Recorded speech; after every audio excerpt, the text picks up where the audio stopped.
الشيطان الرجيم. بسم الله الرحمن الرحيم. القارعة. ما القارعة؟ وما أدراك ما القارعة؟ يوم يكون الناس كالفراش المبثوث وتكون الجبال كالعهن المنفوش.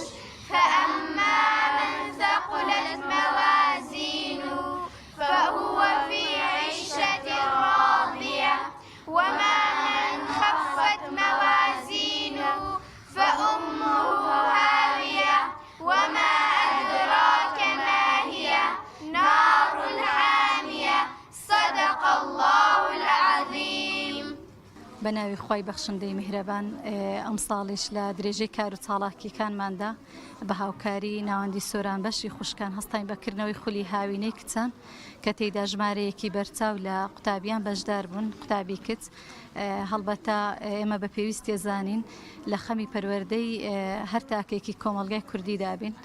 لێرە چەند بابەتێک پێشکەشکران کە ئەویش بریتی بوون لە فێرکردنی قورئانی پیرۆز، فێرکردنی وانەی تەجوید، هەروەها ئادابە ئیسلامیەکان و ژیانی پێغەمبەری ئازیز عەلەیهی سەڵات وەسەلام. من بەشدار بووم لە خولی هاوینەی کچان. بەڕاستی سوودێکی زۆرم لێ دیتووە و داوا دەکەم لێرانش هەرچی قوتابیە بێن بەشداری لەم خولە بکەن و هیوادارم زیاتر گرنگی بە خولە هاوینانە بدرێت و ساڵانە زیاتر بکرێتەوە. و لێرە زۆر دەستخۆشی لە مامۆستاکان دەکەم. بەڕاستی عنی زۆر سوودم لێ دیتووە لە زیاتر ناسینی پێغەمبەرەکان و موعجیزەکانیان و هەرچی خوشکانی بەڕێسێ لێرانە داوا دەکەم زیاتر بن بۆ ئەم خولە بەشداری تێدا بکەن و زۆر دەستخۆشی ئێوەش دەکەم. زۆر سپاسی دایک و باوکم و سپاسی مامۆستاکان مەکەم کە هەوڵیاندا بۆ فێرکردنی من و هەروەها مامۆستاکان زۆر باش لەگەڵ زۆر سپاسی بەڕێوبەرەکەم مامۆستا چۆمان ئەەکەم چکە بەڕاستی زۆر ماندوو بوو لەگەڵمان و هەروەها ئەم خولە پێویستە هەموو قوتابیەک بەشداری بکاتن بۆیە لێی فێری قورئان ئەبی و فێری چەندەها ئاداب ئەبی. وەڵایی شتێکی زۆر باشە بێ بۆ ئەم خولە و لە ماڵەوە کە تۆ لە ماڵەوەی بێکار دانیشتووی دەستکاری ئەم ئەلکترۆنیانە دەکەیت و بێ لێرانە فێری شتێکی باشترە و نەک تەماشای شتی بەسوود بکەیت.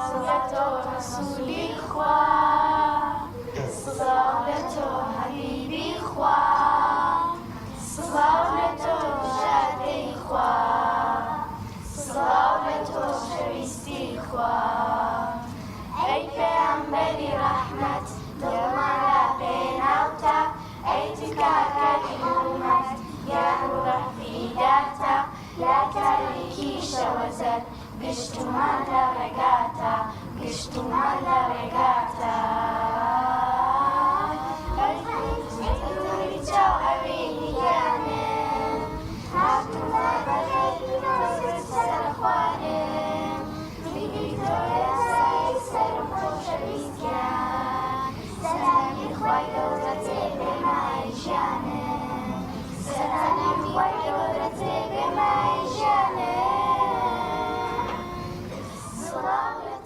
سپاس ئستایش بۆ خوای گەورە کە توانیمان خولەکە بەسەرکەوتووی تاوا بکەین و هەروەها سپاسی تاوا بۆ مامۆستایانی خولەکە هەیە کە توانیان ئێمە فێری قورئانی پیرۆز بکەن بە جوانترین شێوە و هەروەها سپاسیان دەکەم کە ماندوونە ناسانە هەوڵیان لەگەڵ ئێمەدا بۆ ئەوەی فێری خوێندنەوە قورئانی پیرۆزم و هەروەها فێری و هەروەها توانیان قورئانی بەشێکی قورئانی پیرۆزمان پێ لێبەرکەن. دووبارە سپاس تاوای مامۆستایان دەکەم. 2 ساڵ لەم خولە بەشدارم و زۆر شتان فێرکردم بۆ نوێکێک لەو شتانە پاک و خاوێنی کە پێغەمبەرمان صلی الله علیه وسلم دەفەرمێ ئین الله يحب التوابین ويحب المتطهرین.